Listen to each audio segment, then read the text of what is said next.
Hi, welcome back. In this video, I wanted to discuss balancing equations and give you some resources that you can use if you're still struggling with balancing equations.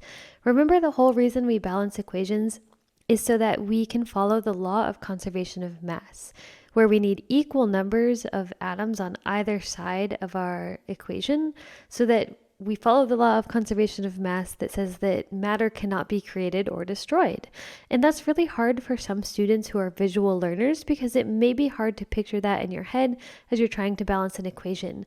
But there's this really great free resource that you can look up. You just look up PhET Colorado Balancing Equations Simulation, click play, and I'll show you what it does. This is really cool. So if you go to the introduction, you can open your toolbox and it'll show you on a scale how many atoms you have on either side of the equation. So the first thing, we need to make sure that we have one of everything.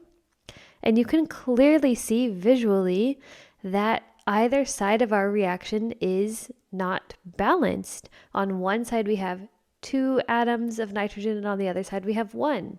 And on one side we have 2 atoms of hydrogen, and on the other side we have 3.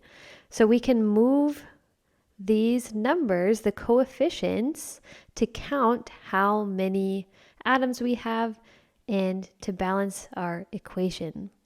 So using the introduction, all you really have to do is look at the scale, and it will get harder later on.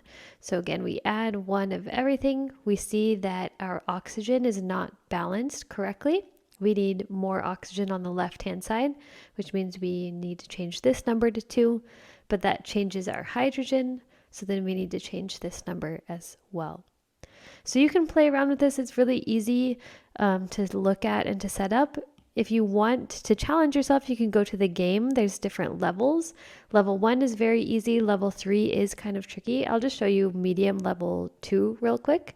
So the first thing, you just have to make sure that you have 1 of everything, and your molecules or atoms will show up at the bottom. And they're all color coded in different sizes, which is nice. So carbon in this case is a silver sphere, hydrogen is white, and oxygen is red. So we can see we have 1 carbon on the left and 2 on the right. So I know automatically I need to change my carbons. We have 1 oxygen on the left and 2 on the right. So I probably need to change this. And now we have 4 hydrogens, 4 of the little white spheres and 4 on the right hand side. So we can go ahead and check, and it is balanced. So again, this just makes it easier if you're a visual processor and a visual learner, because it shows you all of the atoms that you're working with. It clearly shows you the number as well. And again, if you're really, really struggling, I would start with the introduction where you have the scale. I hope this was helpful. Definitely use this. It's free, so there's no reason not to use it. This website has many other simulations as well, so check it out.